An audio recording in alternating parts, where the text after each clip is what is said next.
Starting വേണല്ലേ? വേണ്ട, ആദ്യം തന്നെ എൻ്റെ വെച്ചാൽ ബ്രില്യൻസ്. എബിൻ ബിനു ആണ് നമ്മുടെ കൂടെ ഉള്ള. എബിൻ ബിനു ആണ്.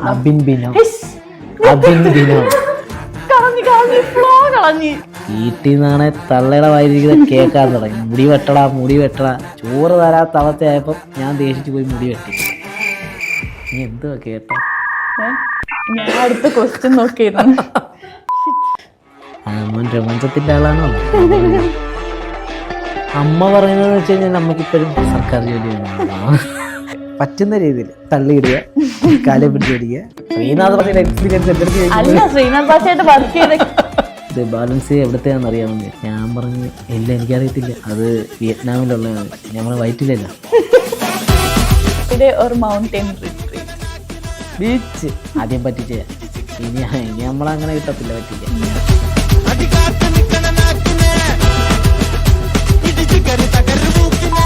റെഡി? അപ്പോൾ guys, welcome to talking point. ഇന്ന് നമ്മുടെ കൂടെ ഇവിടെ ഉള്ളത് തുടരും, ബസൂക്ക, രോമാഞ്ചം എന്നീ സിനിമകളിലൂടെ ഇപ്പോൾ വളർന്നു വന്നുകൊണ്ടിരിക്കുന്ന, തിളങ്ങി നിൽക്കുന്ന, മലയാളം ഫിലിം ഇൻഡസ്ട്രിയിൽ തന്നെ തിളങ്ങി നിൽക്കുന്ന എബിൻ ബിനു ആണ്. അപ്പോൾ വെൽക്കം. നമസ്കാരം. എങ്ങനെയുണ്ട് ഇപ്പം ഈ ഒരു സിനിമയിൽ വളർന്നു വന്നുകൊണ്ടിരിക്കുന്ന ഒരു താരമായി നിൽക്കുന്നതുകൊണ്ട് എങ്ങനെയുണ്ട് ആ ഒരു? നല്ല സന്തോഷമുണ്ട്. കാര്യം തിളങ്ങാത്തിരത്തിൽ നിന്ന് തുടങ്ങി ഇപ്പോൾ തുടരും വരെ എത്തിയിരിക്കുകയാണ്.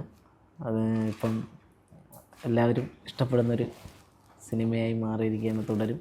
അത് മാത്രമല്ല, മലയാള സിനിമയിൽ നിന്ന് വെച്ച് എനിക്ക് തോന്നുന്നൊരു ഇൻഡസ്ട്രി ഹിറ്റ് പോലൊരു സിനിമയാണ് തുടരും. അപ്പോൾ അതിൻ്റെ ഭാഗമാകാൻ കഴിഞ്ഞതിൽ വളരെയധികം സന്തോഷം. ശരിക്കും പറഞ്ഞാൽ ഒരിക്കലും പ്രതീക്ഷിച്ചതല്ല. കാര്യം തുടരും ഇത്രത്തോളം ഹിറ്റടിക്കുമെന്നുള്ള പ്രതീക്ഷയൊന്നും ഇല്ലായിരുന്നു. എന്നാൽ തന്നെയും എല്ലാവരും അത് സ്വീകരിച്ചു. അപ്പോൾ ചെറിയ രീതിയിലൊക്കെ വർക്കുകളൊക്കെ കിട്ടുന്നുണ്ട്. വളരെയധികം സന്തോഷം. അതുകൊണ്ട് ഇച്ചിരി സുഖമായിട്ട് ഇങ്ങനെ പോവുകയാണ്. ഒരു ബിഗ് ആക്ടർ മോഹൻലാൽ എന്ന് പറഞ്ഞൊരു ലെജൻഡിൻ്റെ കൂടെ അഭിനയിക്കാൻ പറ്റിയതിൽ അവരുണ്ടായിരുന്ന എക്സ്പീരിയൻസ് എങ്ങനെയായിരുന്നു? ഒരു മനസ്സിൽ തന്നെ അങ്ങ് വെച്ച് ആരോടും പറഞ്ഞില്ല. കാരണം എന്ന് വെച്ച് കഴിഞ്ഞാൽ ആദ്യമേ തരുൺ ചേട്ടൻ മെസ്സേജ് അയച്ചിട്ട് തുടരും, തരുൺ ചേട്ടൻ എൻ്റെ നമ്പറാണ് മേടിക്കുന്നത് ഇൻസ്റ്റാഗ്രാമിൽ. അപ്പം എനിക്കറിയത്തില്ല ഏതാ വർക്കെന്ന് എനിക്കറിയത്തില്ല. പിന്നെ ഒരു ലൊക്കേഷൻ ചെന്നപ്പോഴാണ് ഫ്രണ്ട്സ് പറഞ്ഞത് അടുത്ത് ലാലേട്ടൻ്റെ പടമാണ് ചെയ്യുന്നതെന്ന് പറയും. അപ്പോൾ ലാലേട്ടൻ്റെ പടമാണ് ചെയ്യുന്നതെങ്കിൽ പോലും അതിൽ ആ ഒരു റോള് എത്രത്തോളം, ഇപ്പം ചിലപ്പം ലാലേട്ടനായിട്ട് കോമ്പിനേഷൻ ഇല്ലാത്ത സീനാണെങ്കിൽ പിന്നെ ലാലേട്ടനെ കാണാൻ പറ്റത്തില്ല, മനുഷ്യനെ കാണാൻ പറ്റത്തില്ല. പിന്നെ അതുകൊണ്ട് ആരോടും പറഞ്ഞില്ല. കാര്യം ഷൂട്ട് കഴിയുന്നത് വെച്ചിട്ട് പറയാമെന്ന് വിചാരിച്ചു ആരോട്. അതെ, അങ്ങനെ പോയി. ലാലേട്ടൻ അപ്പം തരുൺ ചേട്ടൻ പറഞ്ഞ് നിനക്ക് ചെറിയൊരു പരിപാടിയാണ്, അത് ഉള്ളത് മൊത്തം ലാലേട്ടൻ്റെ കൂടെയാണ്. അപ്പോൾ അത് കേട്ടപ്പോഴത്തേക്കും കിളി പോയി, സെറ്റായി. പിന്നുള്ള ടെൻഷൻ എന്ന് വെച്ച് കഴിഞ്ഞാൽ ലൊക്കേഷനിൽ ആദ്യത്തെ ഷോട്ട് എടുക്കുന്നതായിരുന്നു ഏറ്റവും വലിയ ടെൻഷൻ. കാര്യം അന്ന് ഇട്ടിമാണിയുടെ ലൊക്കേഷനിൽ ഫോട്ടോഷൂട്ടിന് പോയതാണ് ഫാൻസിൻ്റെ കൂടെ. അന്ന് അങ്ങനെ അടുത്ത് സംസാരിക്കാൻ പറ്റിയാലും എല്ലാവരും നിരന്ന് നിന്നിങ്ങനെ ഓരോരുത്തരും വന്ന് ഫോട്ടോ എടുക്കുന്നു, പോകുന്നു, ജസ്റ്റ് 2 ക്ലിക്ക് അത്രേ ഉള്ളൂ. അങ്ങനെ ആദ്യമായിട്ട് അന്നാണ് കാണുന്നത് ലാലേട്ടനെ. പിന്നീട് ആ മനുഷ്യൻ്റെ കൂടെ അഭിനയിക്കുക എന്നുള്ളത്, ഒരു ഫ്രെയിമിൽ വരിക എന്നുള്ളത് ഭയങ്കര ടെൻഷനായിരുന്നു. കാര്യം ഫസ്റ്റ് സീനെന്ന് പറയുന്നത് ബൈക്കിൽ പോകുന്ന ഷോട്ട് ആദ്യം എടുക്കുന്നത്. ബൈക്കിൽ പോകുന്ന ഷോട്ട് എനിക്കാണെങ്കിൽ സിനിമയിൽ ബൈക്ക് ഓടിക്കുന്നതൊക്കെ ചെറിയ ടെൻഷനുള്ള പരിപാടിയാണ്. കാരണം ഗിയർ വണ്ടിയൊക്കെ ഓടിക്കുന്ന ഇച്ചിരി പാടാണ്. കാര്യം ഹൈറ്റ് കുറവായതുകൊണ്ട് വണ്ടി നിർത്തുക എന്നൊക്കെ ഉള്ളത് ഇച്ചിരി ടഫാണ്. അപ്പം ആ ഒരു ടെൻഷനുണ്ട്. കാര്യം ഞാൻ കാരണം റീടേക്ക് പോകരുതെന്നുള്ളൊരു ടെൻഷനുണ്ട്. കാര്യം ലാലേട്ടനും വണ്ടി ഓടിച്ചുകൊണ്ടാണ് വരുന്നത്. അപ്പോൾ തിരിച്ച് റീടേക്ക് പോയാൽ റീടേക്ക് വരുമ്പോൾ വീണ്ടും കാറ് ആ പൊസിഷനിൽ പോയിട്ട് വീണ്ടും തിരിച്ച് വരണം. അങ്ങനെയൊക്കെയുള്ളൂ. അപ്പം ഒരു ട്രയൽ നോക്കി. അപ്പം ചെറിയൊരു മിസ്റ്റേക്ക് ഉണ്ട്. അപ്പോൾ എൻ്റെ അടുത്ത് പറഞ്ഞ് ഇച്ചിരി കൂടെ മെയിൻറ്റെയിൻ ചെയ്താൽ മതി എന്ന് പറഞ്ഞു. തരുൺ ചേട്ടൻ പറഞ്ഞാൽ ഓക്കെയാണ്, ഇച്ചിരിയും കൂടെ ഒന്ന് സെറ്റ് ചെയ്താൽ മതി എന്നൊക്കെ പറഞ്ഞു. അങ്ങനെ ഭയങ്കര കൂളായിട്ട് ഫസ്റ്റ് ഷോട്ട് എടുത്ത്. അപ്പോൾ ഭയങ്കര സന്തോഷമാണ്. അന്ന് ഞാൻ സ്റ്റാറ്റസൊക്കെ ഇട്ട് ഡ്രീം കം ട്രൂ എന്ന് പറഞ്ഞു. അപ്പോൾ എല്ലാവരും വന്ന് ചോദിച്ചു എന്താ കാര്യം എന്ന്. അപ്പോൾ ഞാൻ എൻ്റെ ഏറ്റവും അടുത്ത ഫ്രണ്ട്സിൻ്റെ അടുത്ത് മാത്രമേ ഞാൻ പറഞ്ഞിട്ടുള്ളായിരുന്നു ഇന്നപോലെ കണ്ടു അഭിനയിച്ചു എന്നുള്ളത്. പിന്നെ അത് പറയായിരുന്നതെന്ന് വെച്ച് കഴിഞ്ഞാൽ സിനിമയുടെ അത്രയും ഈ ഇമ്പോർട്ടൻ്റ് ഉണ്ടോ ആ സീനെന്ന് എനിക്കറിയത്തില്ല. അതുകൊണ്ട് ഞാൻ അവിടെ പറഞ്ഞില്ല. സിനിമ കഴിഞ്ഞിട്ട് പറയാമെന്നുള്ള രീതിയായിരുന്നു. ലാലേട്ടൻ ഭയങ്കര കൂളാക്കിയാണ് നമ്മളെ ചെയ്യിച്ചത്. ഭയങ്കര കംഫർട്ടബിൾ പിന്നെ ആയിരുന്നു. തീർച്ചയായും ചെന്നപ്പോൾ തന്നെ ബിനിച്ചേട്ടനാണ് പരിചയപ്പെടുത്തുന്നത്. ബിനിച്ചേട്ടൻ വിളിച്ചിട്ട് പറഞ്ഞു, അപ്പം ലാലേട്ടൻ ഇങ്ങനെ കാറിൽ ഫോണിങ്ങനെ നോക്കിക്കൊണ്ടിരിക്കാൻ നേരത്ത് പറഞ്ഞു, ലാലേട്ട ഇതാണ് മണിയൻ എന്ന ക്യാരക്ടർ ചെയ്യുന്നത്. അവൻ മോനെ പറഞ്ഞു, ലാലേട്ട പറഞ്ഞു. അപ്പോൾ പറഞ്ഞു ബിനിച്ചേട്ടൻ പറഞ്ഞു ഇവൻ രോമാഞ്ചത്തിലൊക്കെ ഉണ്ടായിരുന്നു. അപ്പം അന്ന് കണ്ടില്ല വിളിച്ചു. അപ്പോൾ ലാലേട്ടൻ പറഞ്ഞു, മോനെ ഞാൻ രോമാഞ്ചം കണ്ടില്ല, മോൻ രോമാഞ്ചത്തിൻ്റെ ആളാണോ? ഞാൻ പറഞ്ഞു അതെ. അപ്പം നമുക്ക് നോക്കാം മോനെ. അപ്പോഴേ നമ്മൾ ഫ്രീ ആയി, മോനെ എന്നുള്ള വിളിയിലേ നമ്മൾ ഫ്രീ ആയി. അപ്പോൾ പിന്നെ കൂളായിട്ട് പിന്നെ തരുൺ ചേട്ടനും ബിനിച്ചേട്ടനും ഒക്കെ വന്ന് കറക്റ്റായിട്ട് നമ്മൾ ഡീൽ ചെയ്ത് അങ്ങ് കിട്ടും. അടിപൊളിയായിരുന്നു. ഇപ്പം ഈ ഒരു തുടരും എന്ന് പറഞ്ഞ മൂവിയിലേക്ക് എങ്ങനെയാണ് ഒരു ചാൻസ് കിട്ടിയത്? അത് ഞാൻ പറഞ്ഞു നേരത്തെ ഇൻസ്റ്റാഗ്രാമിൽ തരുൺ ചേട്ടൻ എനിക്ക് മെസ്സേജ് അയച്ചു, ഹായിടാ ഞാൻ തരുൺ മൂർത്തിയാണ്, എനിക്ക് നിൻ്റെ കോൺടാക്ട് നമ്പർ ഒന്ന് തരുമെന്ന് ചോദിച്ചു. അങ്ങനെയാണ്. അപ്പോഴൊന്നും പറഞ്ഞിട്ടില്ലായിരുന്നു? ഇല്ലില്ല, കോൺടാക്ട് നമ്പർ തരുമെന്ന് ചോദിച്ചു. അടുത്തൊരു പ്രോജക്റ്റിനാന്ന് പറഞ്ഞു. അപ്പോഴേ എനിക്ക് അറിയത്തില്ല സംഭവം ഇതാണ്. കാര്യം ഓപ്പറേഷൻ ജാവയും സൗദികളിലൊക്കെയൊക്കെ നമ്മൾ കണ്ടതാണ്. അപ്പം അത്രത്തോളം ഇഷ്ടമുള്ളൊരു ഡയറക്ടറായിരുന്നു തരുൺ ചേട്ടൻ. അപ്പം അങ്ങനെയാണ് ഇൻസ്റ്റഗ്രാം വഴിയാണ് എന്നെ വിളിക്കുന്നത്. അങ്ങനെയാണ് ഇതിനകത്തേക്ക് വന്നത്. ഇങ്ങനെ മോഹൻലാലിൻ്റെ കൂടെയാണ് ഈ ഒരു പടം ചെയ്യാൻ പോകുന്നത്. ഈ ഒരു സ്ക്രിപ്റ്റ് കേട്ടപ്പം ഫസ്റ്റ് എന്താ തോന്നിയേ? സ്ക്രിപ്റ്റായിട്ട് എനിക്ക് പറഞ്ഞു തന്നിട്ടില്ല, എൻ്റെ ക്യാരക്ടർ മാത്രമേ പറഞ്ഞു തന്നിട്ടുള്ളായിരുന്നു. കാര്യം അപ്പം എൻ്റെ അടുത്ത് പറഞ്ഞതെന്ന് വെച്ച് കഴിഞ്ഞാൽ വരവേൽപ്പിൽ ജഗദീഷ് ചേട്ടൻ ചെയ്തൊരു ക്യാരക്ടറാണ് നിൻ്റെ എന്ന് പറഞ്ഞു. അപ്പോൾ എനിക്ക് മനസ്സിലായി എന്തോ ഒരു പണി കൊടുത്തിട്ട് പോകുന്ന പരിപാടിയാണെന്ന്. പിന്നെ അത്രേ പറഞ്ഞിട്ടുള്ളൂ, ഇതാണ് സംഭവം എന്നേ പറഞ്ഞിട്ടുള്ളായിരുന്നു. പക്ഷേ ഞാൻ എന്നിട്ട് ഇടയ്ക്ക് ലൊക്കേഷൻ വെച്ച് ഇടയ്ക്ക് ഡയറക്ഷൻ ടീമിൻ്റെ അടുത്ത് ഇങ്ങനെ ചോദിക്കും, എന്താണ് ബ്രോ, എന്താണ് കഥ, ഞാനിതിൽ വരാനുള്ള കാരണമൊക്കെ എന്താണെന്നൊക്കെ ചോദിച്ചു. അപ്പോൾ അവർ പറഞ്ഞു ഇല്ല പിന്നെ കുഴപ്പമില്ല, അവൻ സിനിമ കണ്ടാൽ തിയേറ്ററിൽ കാണുമ്പോൾ മനസ്സിലാവുമെന്ന് പറഞ്ഞു. അങ്ങനെയാണ് ഞാൻ എൻ്റെ ക്യാരക്ടർ എന്താണെന്നും അഭിനയിക്കുമ്പോഴും എന്തിന് ജോർജ് സാറിൻ്റെ ഒന്നും ആരാണ് വില്ലനെന്നോ എന്താണ് സംഭവിക്കുന്നതെന്നോ എന്നും എനിക്കറിയത്തില്ല. പടം കണ്ടപ്പോഴാണ് ഡബ് ചെയ്യാൻ പോകുമ്പോഴും നമ്മുടെ സാധനങ്ങൾ മാത്രമേ തരുന്നുള്ളൂ. അപ്പം നമ്മൾ ഡബ് ചെയ്യുന്നുള്ളൂ. അപ്പം തിയേറ്ററിൽ ചെന്ന് ഇരുന്ന് കഴിഞ്ഞപ്പോഴാണ് നമ്മൾ അറിയുന്നത് ഇങ്ങനത്തെ ട്വിസ്റ്റ് ആക്കുന്ന ഒരു ക്യാരക്ടർ ആണെന്ന് എക്സ്പെക്ട് ചെയ്യുന്നുണ്ടായിരുന്നില്ല. അറിഞ്ഞു, പക്ഷെ ഇത്രയും സംഭവങ്ങൾ നടക്കുമെന്ന് ഞാൻ അറിയുന്നില്ല.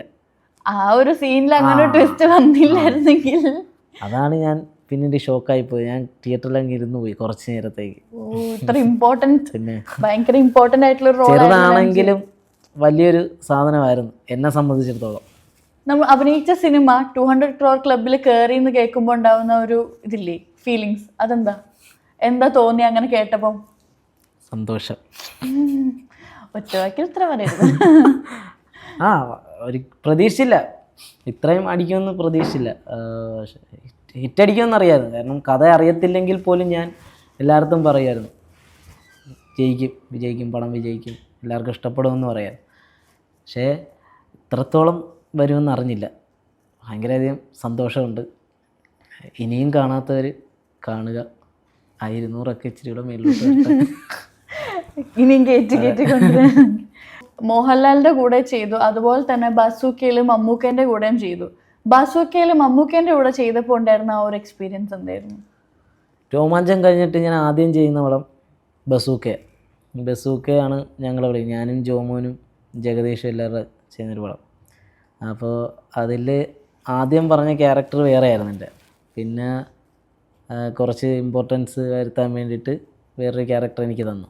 അപ്പോൾ ആദ്യം ഫസ്റ്റ് മമ്മൂക്കയുടെ ഇങ്ങനെ നിൽക്കുമ്പോൾ ഓപ്പോസിറ്റ് നിൽക്കുക. അപ്പം എൻ്റെ കയ്യും കാലും വിറയ്ക്കുകയാണ്. ആ മനുഷ്യനെ ആദ്യമായിട്ട് കാണുക അടുത്ത് ഇങ്ങനെയൊന്ന്. അപ്പം എൻ്റെ ഒരു ബൈൻഡുണ്ട്.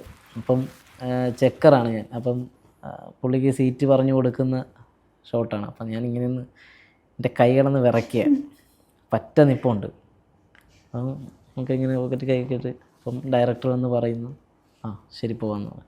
അപ്പോൾ എൻ്റെ അടുത്ത് ഇങ്ങനെ പറയുന്നു സീറ്റ് നമ്പർ പറഞ്ഞു കൊടുത്താന്ന് പറഞ്ഞു.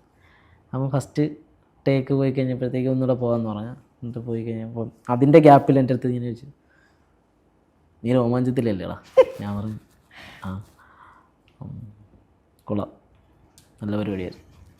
ആ അത് അപ്പം കുറച്ച് ഇതായി. എന്നിട്ട് അത് കഴിഞ്ഞിട്ട് പിന്നെ വേറൊരു സീൻ എടുക്കുമ്പോൾ അതിൻ്റെയും ബ്രേക്കിൽ വെച്ചിട്ട് നമുക്ക് എൻ്റെ അടുത്ത് ഇങ്ങനെ വന്നിട്ട് ചോദിച്ച്, നിനക്ക് ജലന്തിയെ പേടിയാണെന്നുള്ളതെന്ന് ചോദിച്ചു. ഞാൻ പറഞ്ഞു ജലന്തിയെ പേടി ഇല്ല. പിന്നെ നീ ജലന്തിയെ കണ്ടിട്ട് ഓടിയ എന്തിനാന്ന് ചോദിച്ചു. അപ്പം ഞാനാണെങ്കിൽ ഞാനെപ്പോൾ ഓടി. അപ്പോഴാണ് പറയുന്നത്, ഞാൻ നിൻ്റെ എന്താണ് മറ്റേ സീരീസില്ലേ, ഞാൻ ആ ആ നീ ചിലന്തിയെ കണ്ട് ഓടുന്നു. അപ്പോഴാണ് എനിക്ക് മനസ്സിലായി. അപ്പോഴാണ് ഞാൻ ഓർക്കുന്നത്, ഒരു എപ്പിസോഡിൻ്റെ അകത്ത് ഞാൻ ചിലന്തിയെ കണ്ട് ഓടുന്നുണ്ട് ഉതളങ്ങാത്തരത്തിൽ. അതെൻ്റെ അടുത്ത് ഇങ്ങോട്ട് പറഞ്ഞാണ്. അപ്പം ഞാൻ ഞെട്ടിപ്പോയി. എല്ലാ ചെറിയ ചെറിയ കാര്യങ്ങൾ നോട്ടീസ് ചെയ്യുന്നു. ഇത്രയും സാധനം നൂറ്. എന്നിട്ട് അതിൽ കോഴിക്കോട് സ്ലാങ്ങിലാണ് മണ്ണാച്ചൻ എന്നാണ് പറയുന്നത്. അപ്പം എൻ്റെ അടുത്ത് ഇങ്ങോട്ട് ചോദിച്ചു, എന്തോടാ അതിൽ ചിലന്തി പറയുന്നത്? ഞാൻ പറഞ്ഞു മണ്ണാച്ചൻ. അതെവിടെ പറയുന്നത്? ആ കോഴിക്കോട്. ആ ഓക്കെ ഓക്കെ. ഇങ്ങനെ ആയിരുന്നു മമ്മൂക്ക. ഈ രണ്ട് ബിഗ് എംസിൻ്റെ കൂടെ, മോഹൻലാലിൻ്റെ കൂടെ മമ്മൂക്കയുടെ കൂടെ അഭിനയിച്ചപ്പം ആരായിരുന്നു ഏറ്റവും കൂടുതൽ കംഫർട്ടബിൾ ആയിട്ട് തോന്നി? രണ്ടുപേരും എന്നെ സംബന്ധിച്ചുള്ളത് രണ്ടുപേരും കംഫർട്ടബിൾ. പിന്നെ എൻ്റെ ഒരു പ്രശ്നം ഉണ്ടായിരുന്നു. കാര്യം മമ്മൂക്കയുടെ അടുത്ത് ചിരിക്കുമ്പോൾ ചെറിയൊരു പേടി ഉണ്ടായിരുന്നു മമ്മൂക്കയുടെ അടുത്ത് കാര്യം. പക്ഷേ അത് മമ്മൂക്ക അത് ടെർബോ ബസൂക്ക കഴിഞ്ഞിട്ട് ഞാൻ പിന്നെ ടെർബോയിലുണ്ടായിരുന്നു. ടെർബോയിൽ ഒരു സീൻ ചെയ്യുമ്പോഴത്തേക്കും ഓപ്പോസിറ്റിൽ നിന്ന് എനിക്ക് പറഞ്ഞു തരും, നീ അങ്ങനെ ചെയ്യും ഇങ്ങനെ ചെയ്യുന്നൊക്കെ. അപ്പം സത്യം പറയാൻ എനിക്ക് പേടിയുണ്ട്. കാര്യം മമ്മൂക്കയെ കാണുമ്പോൾ ചിലർ പറഞ്ഞിട്ടുണ്ട്, പണ്ട് മുതലേ പറഞ്ഞിട്ടുണ്ട് ഈ മമ്മൂക്ക ഇച്ചിരി സ്ട്രിക്റ്റാണ് അങ്ങനത്തെ അതൊക്കെയാണ്. പക്ഷെ അതെൻ്റെ ഉള്ളിൽ കിടക്കുക. അത് കാരണം മമ്മൂക്കയുടെ അടുത്തിരിക്കുമ്പോൾ ഇച്ചിരി ടെൻഷൻ ഉണ്ടായിരുന്നു.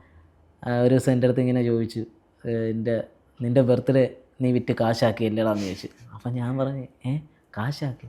ആ നിൻ്റെ ബർത്ത്ഡേ കേക്ക് മുറിച്ചത് കാരണം ഇപ്പോൾ എനിക്ക് ഓരോരുത്തർ ഇങ്ങോട്ട് പറയും, മമ്മൂക്ക ഞങ്ങളുടെ ബർത്ത്ഡേക്കും കേക്ക് മുറിക്കണേ എന്നൊക്കെ പറഞ്ഞ് മെസ്സേജ് അയക്കുന്നുണ്ട് കാര്യം. എന്നിട്ടാണ് അപ്പോഴും എനിക്ക് മനസ്സിലായില്ല സംഭവം എന്താണെന്ന്. അപ്പം ഇത് വൈറലായി കഴിഞ്ഞപ്പോഴത്തേക്കും മനോരമക്കാരൊക്കെ എടുത്തിട്ട്, മനോരമ ചാനലൊക്കെ എടുത്തിട്ടായിരുന്നു ബർത്ത്ഡേയുടെ കാര്യം. അപ്പോൾ അങ്ങനെ മമ്മൂക്ക എൻ്റെ അടുത്ത് ഇങ്ങനെ ചോദിച്ചു. പിന്നെ വേറൊരു രസം എന്ന് വെച്ച് കഴിഞ്ഞാൽ, ടെർബോയിൽ എനിക്കൊരു ടീഷർട്ടുണ്ട്, ബാലൻസിയയുടെ ഒരു ടീഷർട്ടായിരുന്നു. അപ്പോൾ അതെനിക്ക് അറിയത്തില്ല, എനിക്ക് ബ്രാൻഡ് പേരൊന്നും അറിയത്തില്ല ടീഷർട്ടിൻ്റെ ഒന്ന്. അപ്പം ഒരു ദിവസം അപ്പോൾ ഇവിടെ ഇങ്ങനെ ബാലൻസിയ എന്ന് എഴുതി വെച്ചപ്പോഴത്തേക്കും മമ്മൂക്ക എൻ്റെ അടുത്ത് ചോദിച്ചു, ബാലൻസിയ ഇതിൽ ബ്രാൻഡഡ് സാധനമൊക്കെ യൂസ് ചെയ്യുന്ന നീയല്ലേ? നമുക്കൊക്കെ കണ്ട ഷർട്ട് മുണ്ട്. അതെന്ത് ചോദിച്ചു, ഇത് ബാലൻസിയ എവിടത്തെയാണെന്ന് അറിയാമെന്ന് ചോദിച്ചു. ഞാൻ പറഞ്ഞ് ഇല്ല എനിക്കറിയത്തില്ല, എന്താ സംഭവം എന്ന് പോലും എനിക്കറിയത്തില്ല. അത് പറഞ്ഞ് അത് വിയറ്റ്നാമിലുള്ളതെന്ന് ചോദിച്ചു. ഞാൻ പറഞ്ഞു വൈറ്റിലല്ല. ഇത് കേട്ടപ്പോൾ മമ്മൂക്ക ഭയങ്കര ചിരിയായിരുന്നു. അപ്പോൾ ആദർശം വൈറ്റിലല്ല വിയറ്റ്നാം. ഞാൻ പറഞ്ഞു ആണോ, ആ ശരി. അങ്ങനെ ഭയങ്കര ഫ്രീ ആയിരുന്നു. അങ്ങനെ ചെറിയ തമാശകളൊക്കെ നടന്നിട്ടുണ്ട്. പിന്നെ ബസൂക്ക കഴിഞ്ഞിട്ട് ഞാൻ ടെർബോ റിലീസായി കഴിഞ്ഞിട്ട് ഒരു 2-3 ആഴ്ച കഴിഞ്ഞപ്പോഴാണ് ഞാൻ അറിയുന്നത് ടെർബോയിൽ എന്നെ കാസ്റ്റ് ചെയ്തത് മമ്മൂക്കയായിരുന്നു. സലാമുക്ക ഉണ്ട്, മമ്മൂക്കയുടെ മേക്കപ്പ് മാൻ. സലാമുക്ക ഞാനും ഭയങ്കര സുഹൃത്തുക്കളാണ്. അപ്പോൾ സലാമുക്കയാണ് എൻ്റെ അടുത്ത് പറഞ്ഞത്, നിന്നെ ടെർബോയിൽ കാസ്റ്റ് ചെയ്ത് മമ്മൂക്കയെന്ന് പറഞ്ഞു. അപ്പോൾ പുറമേ കാണിച്ചില്ലെങ്കിലും ആ ഒരു സ്നേഹം ഉള്ളിലുണ്ട് മമ്മൂക്കയുടെ. കാരണം ഇപ്പം എളുപ്പം ലാലേട്ടനായിരുന്നെങ്കിൽ പോലും ബന്ധം മമ്മൂക്കയോടായിരുന്നു, സ്നേഹം കൂടുതലും മമ്മൂക്കയുടെ. ഇതുവരെ ചെയ്തിട്ടുള്ള ക്യാരക്ടേഴ്സ് അല്ലെങ്കിൽ ഇതുവരെ അഭിനയിച്ചിട്ടുള്ളതൊക്കെ വെച്ചിട്ട് എന്തെങ്കിലും ചലഞ്ചസ് ഫേസ് ചെയ്യേണ്ടി വന്നിട്ടുണ്ടോ ക്യാരക്ടറിന്? നമ്മൾ അഭിനയിക്കാൻ വേണ്ടി പോകുമ്പോഴേക്കൊക്കെ എന്തെങ്കിലും ഒരു ചലഞ്ചസ് ആയിട്ട് നമ്മൾക്ക് അഭിനയിക്കുന്ന ടൈമിൽ എന്തെങ്കിലുമൊക്കെ? ഇല്ല, ഇവരുടെ കൂടെ അഭിനയിക്കുന്നത് ഭയങ്കര ചലഞ്ച് അല്ലായിരുന്നു എനിക്ക്, മമ്മൂക്കയുടെയും ലാലേട്ടൻ്റെയും കൂടെ.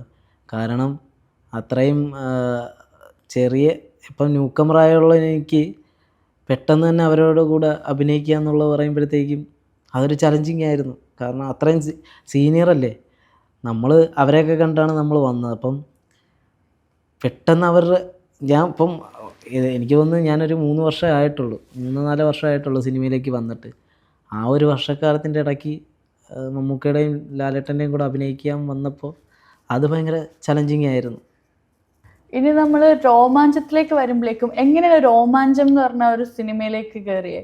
രോമാഞ്ചത്തിൽ ഒതളങ്ങാത്തുരുത്താണ് രോമാഞ്ചത്തിലേക്കും കൊണ്ടുവന്നത്. കാരണം എല്ലാത്തിൻ്റെ സ്റ്റാർട്ടിങ് അതെ ഒതളങ്ങാത്തുരുത്താണ്. പിന്നെ രോമാഞ്ചത്തിൽ സത്യം പറഞ്ഞാൽ ഞാൻ ലാസ്റ്റാണ് കാസ്റ്റിംഗ് ആണ്, ഞാനും സജിൻ ഗോപും ലാസ്റ്റാണ് കാസ്റ്റിംഗ് ആണ്. കാരണം അതിനു മുമ്പേ എൻ്റെ ക്യാരക്ടർ ചെയ്യാൻ വേറൊരാളായിരുന്നു. അപ്പം അദ്ദേഹത്തിന് ടൈമില്ല, അദ്ദേഹത്തിൻ്റെ ഒരു പടം സ്റ്റാർട്ടായതുകൊണ്ട് ആ ക്യാരക്ടർ ചെയ്യാൻ പറ്റില്ല. അങ്ങനെ ഒരാഴ്ച മുമ്പാണ് ജിത്തു ചേട്ടൻ എന്നെ വിളിച്ചിട്ട് പറയുന്നത് ഓക്കെ ആണോടാന്ന് ചോദിച്ചു. അപ്പോൾ അന്ന് ഞാൻ വേറൊരു പടം നോക്കിയായിരുന്നു, കമ്മിറ്റ് ചെയ്യാൻ നോക്കിയായിരുന്നു. എന്നിട്ട് ഞാൻ അത് ജിയോ ചേട്ടൻ്റെ പടം, ജിയോ ബേബി ചേട്ടൻ്റെ പടത്തിന് എന്നെ വിളിച്ചായിരുന്നു. അപ്പം ഞാനിങ്ങനെ പറഞ്ഞു, ജിയോ ചേട്ടൻ വിളിച്ചപ്പോൾ ഞാൻ പറഞ്ഞു, ജിയോ ചേട്ടാ ഇതുപോലെ ഒരു പടം വന്നിട്ടുണ്ട്, സൗബിക്കയും ജിത്തു ചേട്ടനൊക്കെയാണ്, ജോൺ പോൾ ജോർജാണ് പ്രൊഡ്യൂസർ, അത്യാവശ്യം ത്രൂഔട്ട് പരിപാടിയാണെന്ന് പറഞ്ഞു. അപ്പോൾ ജിയോ ചേട്ടൻ പറഞ്ഞു, അപ്പോൾ നിനക്ക് വരാൻ പറ്റത്തില്ലേന്ന് ചോദിച്ചു. ഞാൻ പറഞ്ഞു, ചേട്ടാ ഇപ്പോൾ ചെന്നൈയിലാണെന്ന് പറഞ്ഞു കുഴപ്പമില്ലടാ, നല്ല പരിപാടിയല്ലേ, അത് നോക്കിക്കോ എന്ന് പറഞ്ഞു. അങ്ങനെ ജിയോ ചേട്ടൻ അത് സേഫാക്കി തന്നു. അപ്പം അങ്ങനെ ലാസ്റ്റാണ് ഞാൻ രോമാഞ്ചത്തിൽ കാസ്റ്റിംഗ് ആകുന്നത്. അപ്പം സത്യം പറഞ്ഞാൽ അവരെ അതിൽ ജഗദീഷിനെയും ജോമോനെയും മാത്രമേ എനിക്ക് അതിനു മുമ്പ് പരിചയമുള്ളൂ. സിജു സണ്ണിയൊന്നും എനിക്ക് നേരിട്ട് പരിചയമില്ല, മറ്റേ അവൻ്റെ റീലൊക്കെ കണ്ടിട്ടുള്ള പരിപാടികളേ ഉള്ളായിരുന്നു. അങ്ങനെ ജിത്തു ചേട്ടൻ മെസ്സേജ് അയച്ചിട്ടാണ് ഞാൻ പറഞ്ഞ ഓക്കെ ചേട്ടാ. അപ്പോൾ ഫോണിൽ എനിക്ക് കഥ പറഞ്ഞു തന്നു ജിത്തു ചേട്ടൻ പറഞ്ഞു തന്നത്. കഥ പറഞ്ഞു തന്നപ്പോഴത്തേക്ക് എനിക്ക് അതിലൊരു സാധനം വർക്കായി. കാരണം സൗബിക്കയുടെ ഒപ്പം ഇരുന്നിട്ട് മറ്റേ ഗ്ലാസ് അനക്കുന്ന പരിപാടി അതെൻ്റെ അടുത്ത് പറഞ്ഞപ്പോൾ എനിക്ക് ഭയങ്കരമായിട്ട് വർക്കായി. അപ്പോൾ ഞാൻ ജിത്തു ചേട്ടൻ്റെ അടുത്ത് പറഞ്ഞു, ചേട്ടാ ഞാൻ വരാം ചെയ്യാമെന്ന് പറഞ്ഞു. അങ്ങനെ ഒരു ഷൂട്ട് തുടങ്ങുന്നതിൻ്റെ ഒരു 10 ദിവസം മുമ്പേ ഞങ്ങളെല്ലാവരും കൂടെ ചെന്നൈയിലോട്ട് വിളിച്ച് ആ വീടും പരിസരമൊക്കെ ആയിട്ട് ഒന്ന് സെറ്റാക്കി എടുത്ത് ഞങ്ങൾ. അങ്ങനെയാണ് ഞാൻ രോമാഞ്ചത്തിലേക്ക് വരുന്നത്. രോമാഞ്ചത്തിന്റെ പാർട്ട് 2 ഉണ്ടെന്നൊക്കെ പറഞ്ഞിട്ടുണ്ടായിരുന്നില്ലേ? അതിന്റെ എന്തെങ്കിലും ഒരു അപ്ഡേറ്റ്? അതിൻ്റെ ഒന്നും അപ്ഡേറ്റ് ചെയ്തത് ഇപ്പം വരാറായിട്ടില്ല, വരും ചിലപ്പോൾ അപ്ഡേറ്റ് ഉടനെ ഉണ്ടാവും, അതിപ്പോൾ ഒന്നും പറയാറായിട്ടില്ല.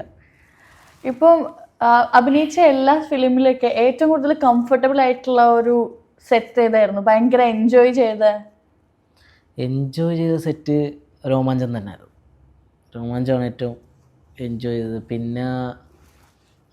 പിന്നെ ജോണേട്ടൻ്റെ പടം ഞാനിപ്പോൾ ചെയ്ത് കഴിഞ്ഞത്, ജോൺ പോൾ ജോർജിൻ്റെ പടം ചെയ്ത്, അതും ഭയങ്കര രോമാഞ്ചം പോലത്തെ ഒരു മൂഡ് തന്നെയായിരുന്നു. കാരണം അതിൻ്റെ ഒട്ടുമിക്ക ടെക്നീഷ്യന്മാർ ഇവിടെ ഉണ്ടായിരുന്നു. അപ്പം ഭയങ്കര ഫ്രീ ആയിരുന്നു, അറിയാവുന്ന. അപ്പോൾ അങ്ങനെ അതും ഇതുമാണ് കുറച്ച് ഫ്രീ ആയിട്ടുള്ള തോന്നിയത്. ഈ ജിത്തുവിൻ്റെ കൂടെ വർക്ക് ചെയ്യാനായിരുന്നു, തരുൺ മൂർത്തിൻ്റെ കൂടെ വർക്ക് ചെയ്യാനായിരുന്നു ഭയങ്കര കംഫർട്ടബിൾ?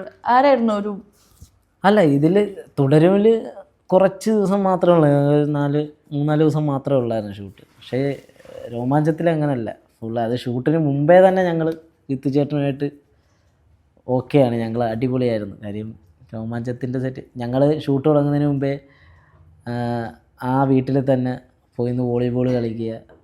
ഞാൻ, ജിത്തു ചേട്ടൻ, സിജു സണ്ണി, ജോമോൻ, ജഗദീഷ്, അനന്തൻ, അഫ്സൽ, പിന്നെ ശ്രീതേട്ടൻ, ഷിഫ്ന, ഞങ്ങളെല്ലാവരും അവിടെ വോളിബോൾ കളി ഒക്കെ ആയിരുന്നു.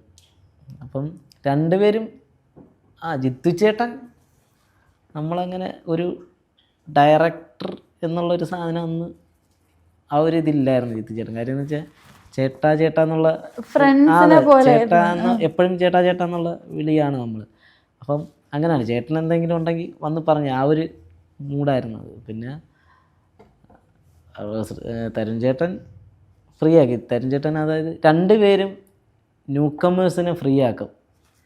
കാര്യം പുതുതായിട്ട് വരുന്നവരെ ടെൻഷൻ അടിപ്പിക്കാതെ വളരെ രണ്ടുപേരും അങ്ങനെ ഒരു പ്രത്യേകതയുണ്ട് രണ്ടുപേർക്കും. ഞാൻ വർക്ക് ചെയ്തതുകൊണ്ട് തോന്നുന്നത് അവർ രണ്ടുപേരും കംഫർട്ടബിൾ ആക്കും പുതിയ ആൾക്കാർ. അല്ല ഒരു ഡയറക്ടർ എന്നുള്ള രീതി അവരുടെ അടുത്ത് ചൂടാകുകയോ അല്ലെങ്കിൽ ടെൻഷനാക്കുകയോ ഒന്നും ചെയ്യത്തില്ല.